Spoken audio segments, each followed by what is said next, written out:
Good morning. Cindy here, and it's late April. I'm still figuring out what I want to do here in my garden. I found some empty spaces and I thought, I really need more color here in my garden. I love my evergreens. They stay green all year long, but I also want more color. And today we are going to plant up some really nice perennials. This is agastache, and I'm going to show you where I'm going to put it, and we're going to talk about how to put in some of these things. I'm going to pot up a big container with sun-loving plants that will give me a really nice pop of color in the backyard. And we're going to check in on my zinnias and see how they're doing. Right now, they are so cute. They're about 2 inches tall, and I need to do some thinning so that I'm going to have plenty of color in another part of my backyard. So let's get started and let's bring color to this yard. So if you look here in this part of the garden, this is heading down the sidewalk towards the front door. I have quite a few areas all filled in, but I have this big empty space here. Now this lantana is going to get, probably this much wider through the summer, but I still have a nice area here. So I'm going to put one of the plants here and one here. And these are perennials. These are agastache, and this is called Poquito Orange. And it has this really cute little flower stalks all over it. They bloom from early summer all the way till the first frost. And what's better than that? A plant that will bloom for a really long time. They are great in our soil. I'll water it well this first year, but after that, it doesn't require a whole lot of water. The only two things I have to make sure of is that it gets plenty of sun, and that's not a problem here, and that it has a well-drained hole. So let's get started, and I'm going to start digging a hole right here. The first thing I'm going to do is pull back the mulch. There is still a little bit of mulch there. And the next thing I'm going to make sure and do is not hit any of my irrigation tubing. That is something that I just hate when I have to repair my tubing. So let's get started. So the first thing I have to do is figure out my spacing. So I think I want one here and one here, kind of like a diamond shape, because the lantana's right there. So I think that'll work out. And then I'm going to kind of scratch around and make sure that I don't run into any tubing. So let's see, I'll plant this one first. And I can see a tube here and a tube here, so I'm pretty sure this is a safe place to plant.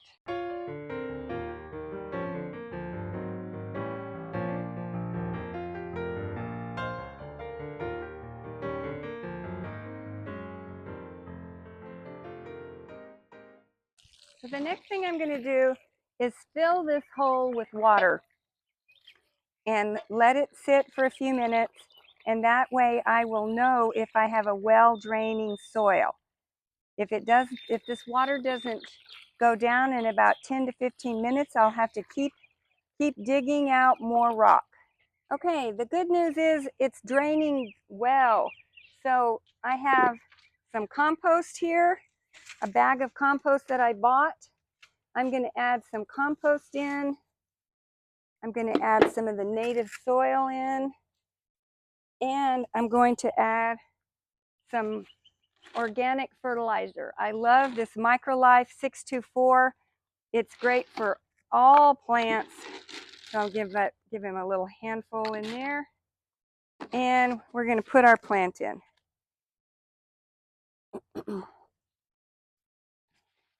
Give it a little squeeze. Hold on to the neck of the plant. And it came right out. And it's got beautiful, healthy roots. Going to kind of spread them out just a little bit so they're not going in circles.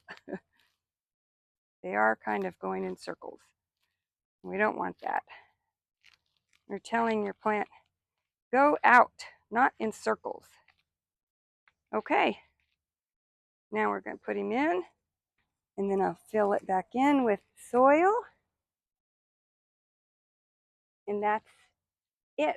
I will put a nice bit of mulch around this plant too. So I want, whenever I water, I want the water to stay in the ground and not be evaporated in 20 minutes. So I will be putting a lot of mulch around this plant and another good drink of water. Okay, so I've got my two little agastache, poquito orange. So they're like a more dwarf. They're only going to get 12 to 15 inches, both high and wide. And they're going to be covered with these gorgeous little orange trumpet flowers that the pollinators are just going to love. So I'm very pleased with this little section now. It is not empty anymore, and I'll have daisies coming up right over there, and I have lantana that's orange coming up over here. So I feel like we're filling in. And then of course the most beautiful plant in this area is my Mystic Spire salvia. So this beauty is just going to get really big and fill that entire space. Okay, let's go do our next project. Let's fill a container with beautiful flowers that love the sun. Okay, so now we are going to add some color in the backyard. I have a kind of an empty space right in this area. It's just grass, but nothing else. So I thought we need some color. And I found this gigantic pot at Costco. It is, I could get inside of it. It's just huge. It's probably 20 gallons. And that's what I wanted. I wanted something really big so I can have a big sunny arrangement in here. And what are we going to put inside of it? We're going to put in some things that I have been learning about now that I'm working at a nursery, Hill Country Water Gardens Nursery in Cedar Park. I have been learning so many cool things. So bulbine, this is going to be my thriller. And look at these gorgeous flowers. This one is bulbine sunrise orange. Isn't that gorgeous?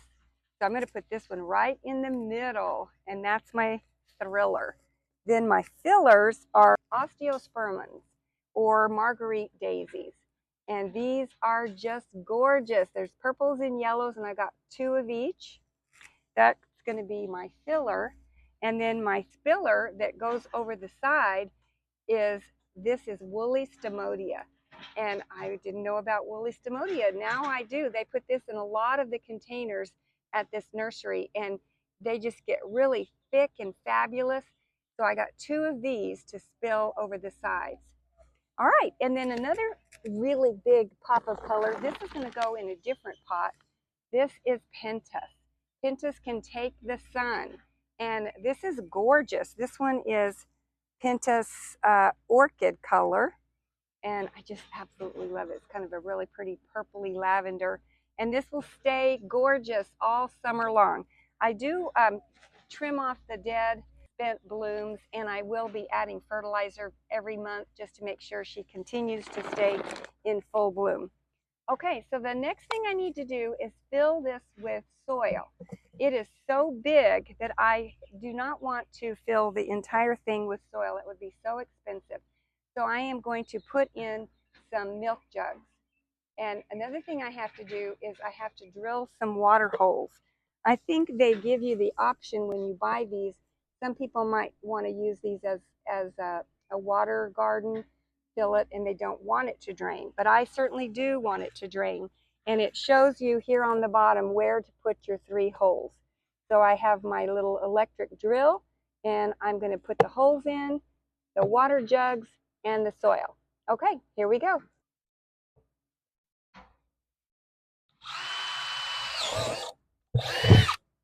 I've got a really big drill. This is about a 1/2 inch drill bit.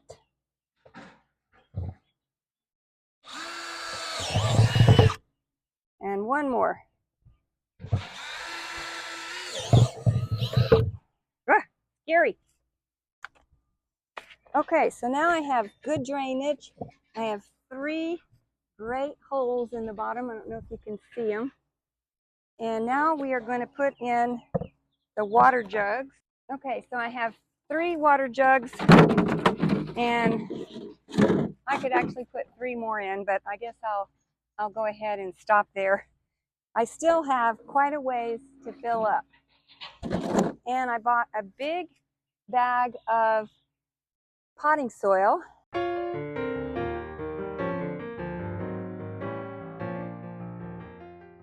So this soil is very dry. Right out of the package, it is like sawdust. So I'm going to have to spend a good 10-15 minutes trying to rehydrate this soil. Don't put new plants in dried up soil.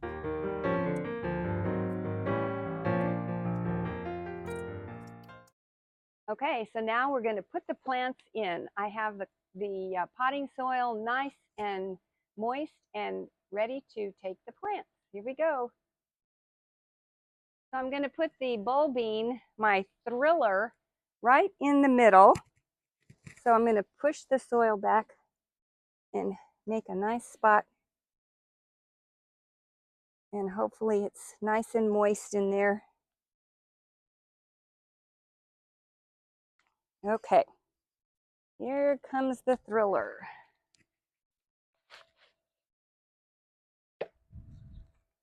And I like to unwind the circular roots. I do not want it to start circling in on itself. There. Okay. There we go. And I do want to kind of keep this high. I might raise it up even more. All right, because that is the thriller. And then I'm going to put my cute little marguerite daisies in. And let's see. I think I'm going to put these in next because these need some space. And then I'll know where to put the daisies. This is my spiller. This is Stomodia, woolly Stomodia, and it gets nice and thick and trails over the edges. So let me push back.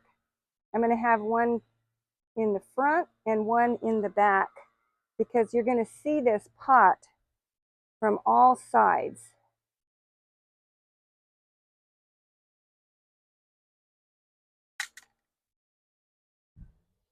I want them close to the edge and spilling over, kind of tipping over a little bit. Yes, there we go. Now I kind of know where I have space for all of my daisy.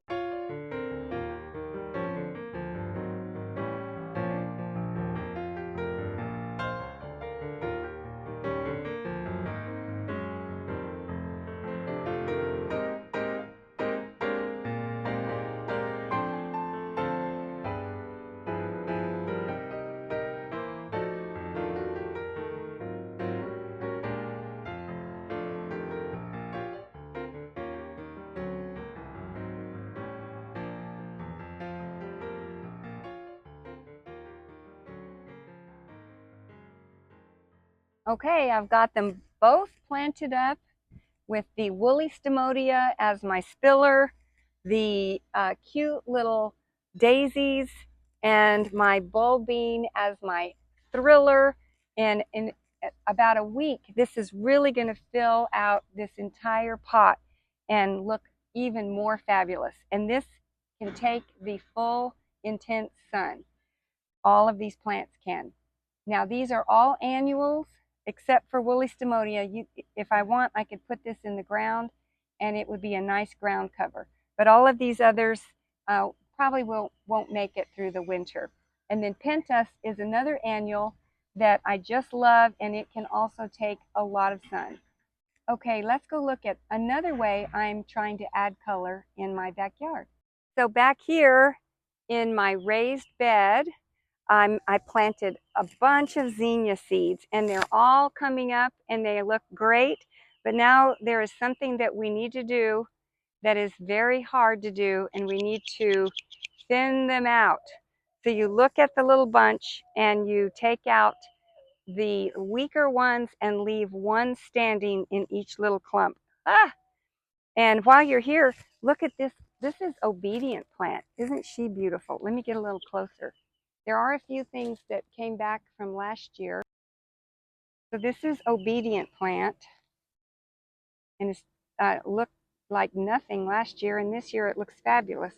And that's the thing with some of these perennials. The first year, they don't look so great. And I have a matching one on the other side. So what a nice little bit of color that is. And I have lots of zinnias in here. So I am going to start clipping. So you look at the little clump and you take out, just snip off the not so hardy. And it's not fun to do. I hate doing that, but only one zinnia needs to live. And I do not know how I managed to get so many in each hole, but I did. Okay, just clip. You can pull, but I have found that sometimes when I pull, I end up accidentally pulling out the one that I didn't want to pull. So, okay, so I'm going to spend a little bit of time doing that, and then I will let you see it after I'm all done. Well, thank you so much for watching my video today. Please like and subscribe if you're enjoying this video and you would like to see more. I highly recommend that you get out and do any planting that you're going to do right now in the next week or two before the temperatures get too hot. Plants do not like to be planted when it's 90 or above. It's just very stressful for them. So get them in now, figure out how you're going to water them, and make sure you get them in the right sunlight that the plant tag tells you, or shade. So there you go. There are my planting tips for having a colorful garden, or whatever kind of garden you want to have. Some people don't want a colorful garden. You're just happy with things in greens and grays, and that's okay too. Alrighty, have a wonderful day, and I'll see you in the next video. Bye-bye.